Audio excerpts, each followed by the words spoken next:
Radio Grand Lac, c'est tout simplement la radio d'ultra proximité sur le territoire Grand Lac, tout autour du lac du Bourget, sur Aix-les-Bains, sur Chambéry. C'est une radio qui est en train de monter.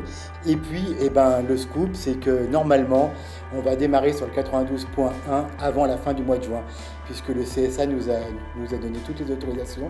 Donc, une radio de territoire, de proximité, qui sera différente des autres, puisqu'on veut rester sur le format magazine.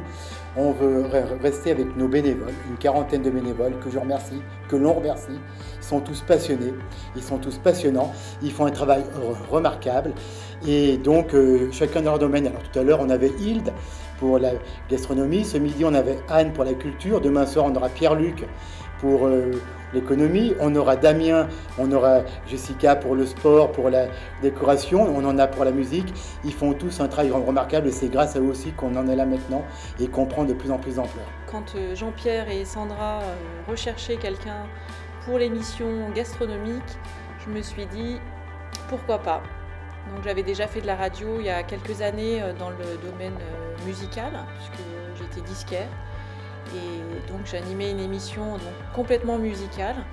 Et là, ayant fait un bon bout de chemin dans l'alimentaire, étant productrice aujourd'hui aussi dans l'alimentaire, je ne pouvais pas passer à côté de cette émission Il y a du terroir sur la table. Quand on voit une radio locale comme ça qui émet, c'est intéressant pour nous. En plus de ça, elle émet sur une zone de chalandise qui est importante. Aix-les-Bains, Chambéry, elle couvre pratiquement jusqu'à Albin, jusqu'à Pontcharrat, donc c'est 200 000 habitants. Nous, dans notre reconquête, on veut effectivement relancer la consommation locale, parler à nos consommateurs autochtones, savoyards. Moi, je vois un intérêt certain. Donc, en plus de ça, derrière, c'est des personnes qui sont bénévoles, qui sont extrêmement motivées et passionnées. Et il faut qu'on aide ce type d'initiative. Et au niveau de la production locale, ça me semble complètement normal qu'on soit partenaire. Ton meilleur souvenir de radio? En étant auditrice, c'est quand j'étais plus jeune et que j'allais travailler. Donc j'avais mon baladeur et j'avais ma petite radio et j'écoutais Arthur tous les matins. Et voilà, ça émerveillait ma journée. À cette époque-là, j'avais également mon grand frère, qui était animateur radio dans le sud de la France et sur Genève. Donc j'ai été un petit peu bercée par la musique et par des jingles que j'ai fait pour certaines grandes radios également. Moi, je me rappelle quand j'étais jeune, que j'allais chez mes grands-parents qui avaient une ferme à Saint-Cassin.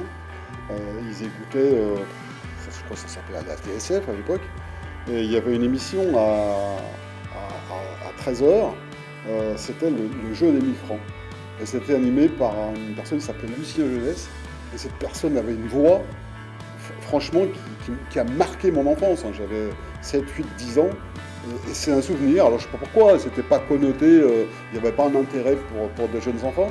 Mais c'est vraiment quelque chose où mes grands-parents écoutaient cette émission. C'était culturel, mais il y avait des questions aussi qui étaient un peu scientifiques. Et finalement, c'est la mémoire que j'ai de cette époque de la radio, où on ne regardait pas la télé, mais on était devant cette grosse machine. Une TSF, c'était pratiquement aussi gros qu'une télé. C'était un meuble pratiquement, il y avait de la marqueterie autour. Mes grands-parents écoutaient ça. Et moi, je me rappelle de ces moments-là. Alors, quelquefois, ça grésillait, mais oui, les mémoires que j'ai, ça remonte, on va dire, dans les années 70, oui. Ça fait une bonne cinquantaine d'années. Je me rappelle qu'enfant, on écoutait Radio Monte-Carlo et il y avait Jean-Pierre Foucault qui parlait.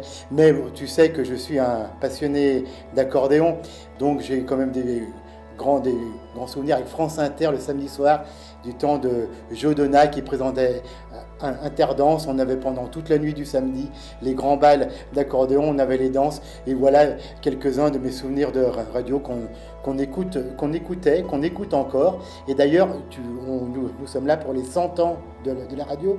Je me demande si Marconi et Ferrier, quand ils ont fait en 1901 la première transmission entre la Corse et le continent, 175 km, c'était énorme, s'ils pensaient qu'un siècle après, leur invention serait encore là. On a vécu un 20e siècle phénoménal.